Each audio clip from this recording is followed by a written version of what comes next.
नमस्कार। हम लोग पिछले अध्याय में वक्री ग्रह के विषय में समझे थे। आज अध्याय संख्या 99 में हम लोग चर्चा करेंगे वक्री ग्रह का फल।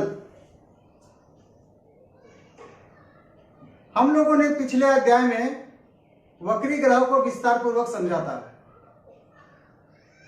ग्रहों का वक्री होना यह एक भौगोलिक घटना है। यह एक तात्कालिक प्रभाव ही है जो कि कुछ समय के बाद या फिर से मार्गी हो जाता है। इसलिए वक्री ग्रह को विश्लेषण करते समय बहुत ही सावधानी पूर्वक करना चाहिए। आज हम लोग वक्री ग्रह के फल के विषय में समझेंगे कि वक्री ग्रह किस प्रकार फल देता है। यदि केंद्र के स्वामी शुभ ग्रह हो और वह वक्री हो, यदि केंद्र के स्वामी शुभ ग्रह हो और वक्री हो तो केंद्र अधिपति का दोष नहीं लगता है तथा वह ग्रह शुभ परिणाम देता है। केंद्र अधिपति दोष के विषय में हम लोग आगे भी चर्चा करेंगे। तो अर्थात केंद्र के स्वामी शुभ ग्रह हो और वक्री हो तो केंद्र अधिपति दोष नहीं लगता है और अच्छे परिणाम देते हैं। तो कौन कौन से ग्रह केंद्र के स्वामी होंगे, किस किस लग्न में कौन कौन से ग्रह? द्विस्वभाव लग्न, द्विस्वभाव लग्न में अर्थात मिथुन लग्न में गुरु केंद्र के स्वामी होंगे। कन्या लग्न में भी गुरु केंद्र के स्वामी होंगे। धनु लग्न में भी गुरु केंद्र के स्वामी होंगे तथा मीन लग्न में भी गुरु केंद्र के स्वामी होंगे। यहां हम बुध को शुभ मान लेते हैं तो बुध भी केंद्र के स्वामी होंगे। और कौन से लग्न में हो सकता है? मेष लग्न में। अगर ये मेष लग्न होता है तो यह सप्तम भाव होता है। सप्तम भाव में तुला राशि होता है। तुला राशि का स्वामी शुक्र होता है। यदि शुक्र केंद्र के स्वामी हो और वक्री हो तो केंद्र अधिपति पर दोष नहीं लगेगा और परिणाम अच्छा देगा। इसी प्रकार आप कौन सा लग्न में हो सकता है? वृष लग्न। यदि वृष लग्न की पत्रिका है तो इसमें भी यह नियम लागू हो सकता है। तो इस प्रकार सावधानी पूर्वक हम लोग इसको समझेंगे केंद्र के विषय में। दूसरा नियम, यदि केंद्र के स्वामी अशुभ ग्रह हो और वह वक्री हो जाए तो उसके अंदर में अशुभता आ जाती है, क्योंकि वह ग्रह पहले तो अशुभ ग्रह है ही, दूसरा वक्री होने के कारण उसमें अशुभता आ जाती है और यह अशुभता आने के कारण उस ग्रह का चेष्टा बल बढ़ जाता है, जिसके कारण वह ग्रह फल को बहुत तीव्र गति से प्रदान करता है। तो हम लोगों ने क्या समझा? दूसरा नियम कि यदि केंद्र के स्वामी अशुभ ग्रह हो और वक्री हो जाए तो वह फलों को बहुत तीव्र गति से प्रदान करता है। तीसरा नियम, यदि त्रिकोण का स्वामी शुभ ग्रह हो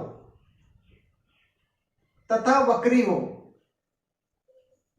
त्रिकोण का स्वामी यदि शुभ ग्रह हो और वक्री हो तो फल में थोड़ी कमी दिखाई पड़ती है।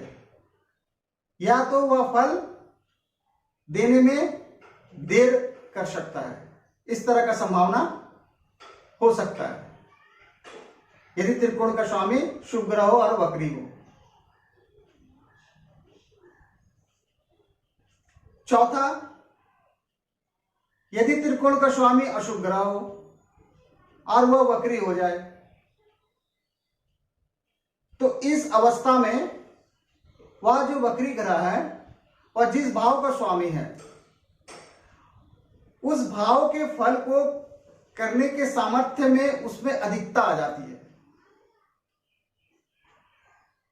साथ ही साथ वह जो ग्रह है उसका जो स्वतंत्र कार्यक्षेत्र है उसके फल देने में वह तीव्र गति दिखाते हैं। परंतु हमें यह नहीं भूलना चाहिए कि वह जो अशुभ ग्रह है वह एक अशुभ ग्रह है, क्योंकि कोई भी ग्रह जो फल प्रदान करता है वह अपने गुण स्वरूप के अनुसार करता है। तो वह अशुभ ग्रह है तो उसके गुण स्वरूप में अशुभता रहेगा, उसका भी फल हमें वहां दिखेगा। इसे हमने नहीं भूलना चाहिए, इसे भी हमें समझना चाहिए।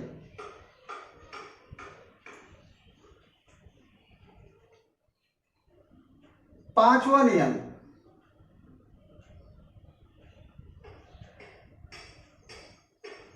अशुभ स्थान का स्वामी। अशुभ स्थान का स्वामी अर्थात कौन कौन से ग्रह, कौन कौन से अशुभ स्थान कहे गए हैं? तीसरा भाव, छठा भाव और 11वां भाव। अशुभ स्थान का स्वामी हो और यदि वह वक्री हो जाए, अशुभ स्थान का स्वामी हो अर्थात तीसरे भाव का स्वामी, छठे भाव का स्वामी और 11वें भाव का स्वामी हो और वह वक्री हो जाए, चाहे यह भाव का स्वामी शुभ ग्रह हो या अशुभ ग्रह हो, यदि इस भाव का स्वामी वक्री होकर तीसरे भाव में तथा एकादश भाव में स्थित होता है तो वह परिणाम अच्छा देते हैं, अर्थात वह शुभ परिणाम देते हैं।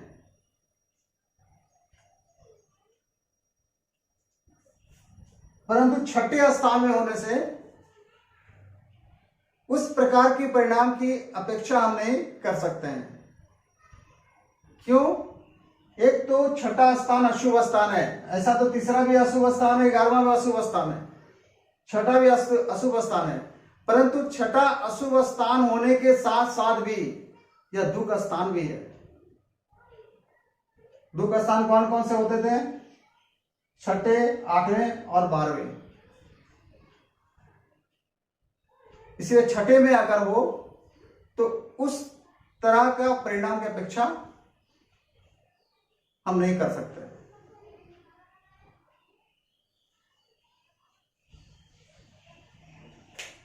आगे अब समझते हैं हम लोग कि किसी भी स्थान का स्वामी हो, किसी भी स्थान का स्वामी हो, यदि वह वक्री होकर छठे भाव, 8वें भाव तथा 12वें भाव, छठे भाव, 8वें भाव और 12वें भाव में स्थित होगा तो वह कभी भी शुभ परिणाम नहीं देंगे। किसी भी भाव का स्वामी यदि वक्री होकर छठे भाव में, 8वें भाव में और 12वें भाव में स्थित होगा तो वह कभी भी शुभ परिणाम नहीं देंगे, या हम ऐसा कहेंगे कि शुभ परिणाम नहीं करेंगे। अब आगे समझते हैं, यदि कोई ग्रह गोचर में, हमने अभी गोचर को नहीं पढ़ाया है, इसे आगे हम लोग समझेंगे, अलग सा अध्याय इस पे लेंगे, परंतु यहां थोड़ा समझ लीजिए वक्री ग्रह को। यदि कोई ग्रह गोचर में शुभ गोचर में हो तथा वक्री हो जाए तो वह शुभ परिणाम करेंगे। उस अवस्था में हम कह सकते हैं कि वह शुभ परिणाम देंगे। गोचर में शुभ गोचर, शुभ गोचर, उदाहरण के लिए मान लेते हैं कि शनि ले लेते हैं। शनि तीसरे भाव, छठे भाव और 11वें भाव, अर्थात तीसरा भाव, छठा भाव और 11, इन स्थानों में शनि शुभ परिणाम देते हैं। इसे शुभ गोचर कहते हैं। इन स्थानों में शनि रहे तो शुभ गोचर कहेंगे शनि का, और ऐसे स्थानों में वह शुभ परिणाम देते हैं। तो यदि गोचर में, शुभ गोचर में वक्री हो जाए कोई ग्रह तो परिणाम शुभ देंगे। अगर मान लेते हैं कि शनि या वक्री हो जाए, तीसरे स्थान में हो या छठे स्थान में हो या 11वें स्थान में हो, कहां हो? गोचर में, तो शनि यहां पर अच्छे परिणाम ही देंगे।